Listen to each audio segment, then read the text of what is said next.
Assalamualaikum warahmatullahi wabarakatuh. Selamat pagi dan salam sejahtera bagi kita semua. Perkenalkan, nama saya Indah Siti Nurhamidah dari program studi Usuluddin. Pada hari ini akan menayangkan hasil presentasi yang telah saya buat dengan tema akhlak Islami dalam kaitannya dengan status pribadi.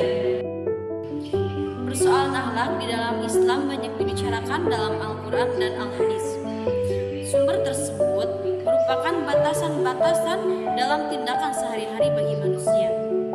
Ada yang menjelaskan arti baik dan buruk, memberi informasi kepada umat apa yang semestinya harus diperbuat dan bagaimana harus bertindak, sehingga dengan mudah dapat diketahui apakah perbuatan itu keji atau tercela, benar atau salah. Kita telah mengetahui bahwa akhlak Islam adalah merupakan sistem moral atau akhlak yang berdasarkan Islam, yakni bertitik tolak dari akidah yang diwahyukan dari Allah dan Nabi Rasulnya yang kemudian akan disampaikan kepada umatnya. Akhlak Islam karena merupakan sistem akhlak yang berdasarkan kepercayaan kepada Tuhan, maka tentunya sesuai pula dengan dasar daripada agama itu sendiri. Dengan demikian, dasar atau sumber pokok daripada akhlak Islam adalah Al-Quran dan Al-Hadis. Kedua tersebut merupakan sumber utama dari agama Islam.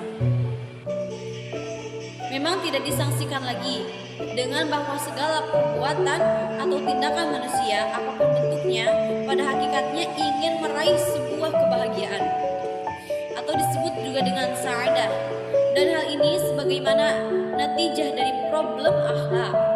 Sedangkan sa'adah menurut sistem moral atau akhlak yang agamis atau Islam dapat dicapai dengan cara melaksanakan perintahnya dan menjauhi larangannya.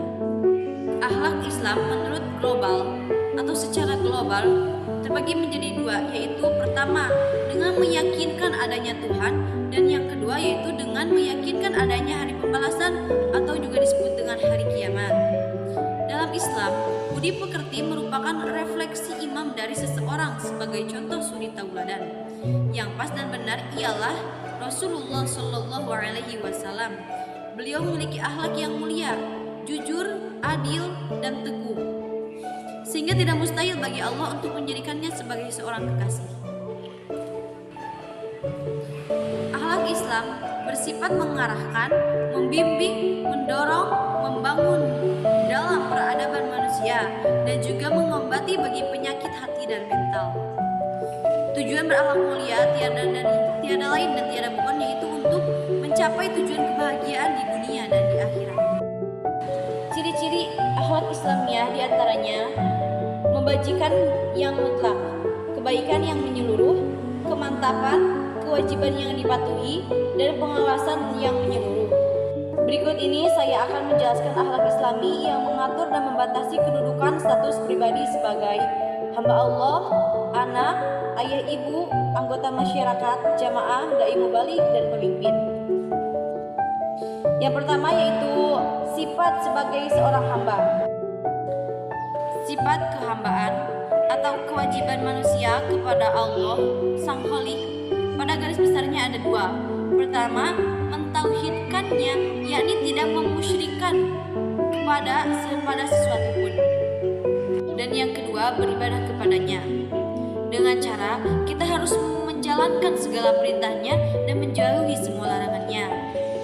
Dengan demikian, orang tersebut akan dijauhi dari siksa neraka. Untuk selanjutnya yaitu akhlak sebagai anak.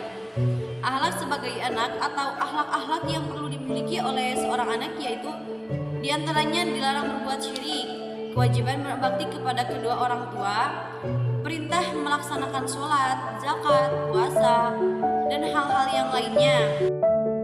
Dan untuk selanjutnya yaitu akhlak kepada kedua orang tua. Akhlak kepada kedua orang tua itu memang perlu dan penting untuk kita selaku anak. Di antaranya, kita tidak boleh melalaikan apa yang mereka perintah. Harus berkata halus, jujur, menyayangi, mematuhi segala perintahnya juga. Dan yang keempat yaitu akhlak kepada masyarakat atau jamaah. Sebagaimana yang ada pada hadis, kita harus memiliki akhlak yang baik antar sesama muslim. Di antaranya, jika kita bertemu dengan sesama sesama muslim, maka kita harus saling mengucapkan salam. Lalu jika kita diundang untuk menghadiri sebuah hajat atau kebutuhan, maka kita harus menepatinya. Dan jika ia meminta nasihat, maka kita harus dengan senantiasa berlapang dada menasihatinya. Jika ia bersin, maka kita harus mengucapkan yarhamukallah. Dan selanjutnya jika ia sakit, maka kita sesama muslim juga harus menjenguknya. Dan yang keenam, jika ia meninggal dunia, maka kita harus mentakziahi kepadanya. Dan yang kelima yaitu akhlakul balik. Harus diperhatikan sifat kepemimpinannya. Di antaranya yaitu sifat keterbukaannya, berani berkorban, aktif dalam berpartisipasi di masyarakat, sanggup menjadi pelopor, percaya diri, dan tidak menjadi parasit di masyarakat. Dan yang terakhir yaitu akhlak pemimpin. Tugas pemimpin tidaklah ringan. Tanggung jawab yang ia pakai senantiasa bernapaskan amanat, baik amanat dari masyarakat, warga atau negara, bahkan agama. Agama Islam sangat memperhatikan masalah kepemimpinannya. Menurut Islam, semua pemimpin akan dimintai pertanggungjawabannya.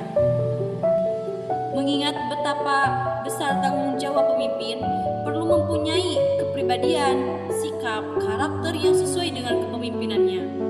Dia harus memegang teguh kedisiplinan, mempunyai kewibawaan, penuh sabar dan tawakal dalam menghadapi permasalahan, harus berlapang dada dan menerima kritik, berwawasan luas, bijaksana, selalu mementingkan terhadap kepentingan umum, berorientisasi masyarakat, bertanggung jawab dan memiliki akhlakul karimah dan lain sebagainya.